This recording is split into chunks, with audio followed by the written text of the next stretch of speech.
बड़ी जानकारी आपको दे दें, डीजीसीए ने इंडिगो पर 22.20 करोड़ यानी कि 22 करोड़ 20 लाख रुपए का जुर्माना लगा दिया है। तो पिछले साल दिसंबर में इंडिगो की कई फ्लाइट्स कैंसिल हुई थी।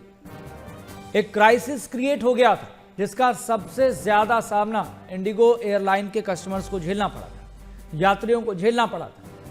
मानो कि हड़कंप मच गया और हर एक दिन कभी 300 फ्लाइट, कभी 400 फ्लाइट डिले चल रही हैं या फिर चल ही नहीं रही। एक स्केड्यूल सा बिगड़ गया था और ये मामला इतना ज्यादा चर्चा में आ गया था कि एक्सपर्ट्स आखिर समझने की कोशिश कर रहे थे कि ये हो कैसे गया। बाकायदा प्रेसिडेंट को, वाइस प्रेसिडेंट को भी डीजीसीए के सामने पेश होना पड़ा था।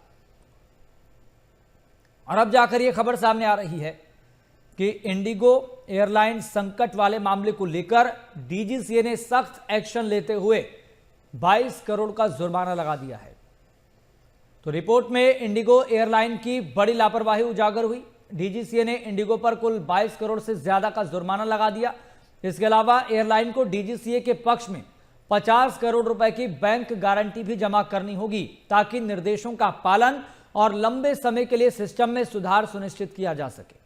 डीजीसीए के आदेश के मुताबिक 50 करोड़ रुपए की इस बैंक गारंटी के तहत एक सुधार ढांचा बनाया गया है जिसे Indigo systematic reform assurance scheme नाम दिया गया। इसका मकसद भविष्य में ऐसी अव्यवस्थाओं को रोकना है। इसके साथ ही इंडिगो पर 6 अलग अलग प्रावधानों के उल्लंघन को लेकर एक मुश्त आर्थिक जुर्माना भी लगाया गया।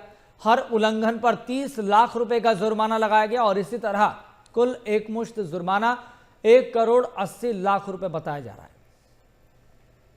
चलिए सीधा रुख करेंगे, हमारे संवाददाता कमल कंसल जुड़ गए हैं ज्यादा जानकारी के साथ।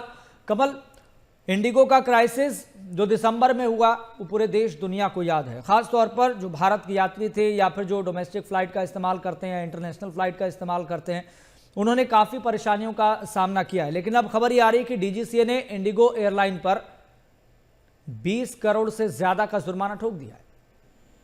बिल्कुल, जिस तरीके से दिसंबर की अगर बात करें तो शुरुआती दौर में जिस तरीके से 2 से 5 दिसंबर के बीच जिस तरीके से इंडिगो की फ्लाइट जो है वो लगातार, चाहे डोमेस्टिक की बात हो या इंटरनेशनल हो, वो काफी कैंसिल जो है वो की गई थी और जिसकी वजह से जो यात्री थे जिनको हवाई यात्रा करनी थी उनको काफी दिक्कतों का सामना करना पड़ा था।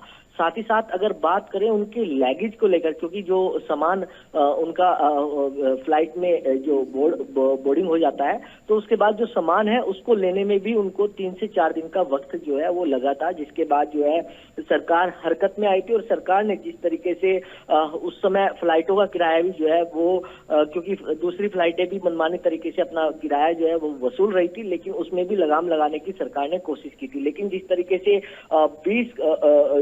तरीके से 22 करोड़ रुपए का जुर्माना जो है इंडिगो पर लगाया गया है और क्योंकि 4 मेंबर कमेटी बनी थी और 4 मेंबर कमेटी ने जिस तरीके से रिपोर्ट सबमिट की है और रिपोर्ट सबमिट होने के 22 करोड़ रुपए का जो है वो जुर्माना इंडिगो पर लगाया है और जिस तरीके से हिदायत दी है कि आगे इस तरीके की गलती जो है वो ना की जाए। ये 22 करोड़ रुपए का जुर्माना देने के लिए क्या कोई टाइम भी रखा है? बिल्कुल, अगर जिस तरीके से बात करें जो वन टाइम सिस्टम पेनल्टी है वो करीब 2 करोड़ रुपए के आसपास है और जिस तरीके से पेनल्टी जो पेनल्टी भी लगाई गई है 20 करोड़ से ज्यादा की, तो जिस तरीके से 22 करोड़ रुपए अब इंडिगो को जमा करना है। चलिए, बहुत बहुत शुक्रिया कमल जानकारी साझा करने के लिए। आप नजर बनाए रखिए।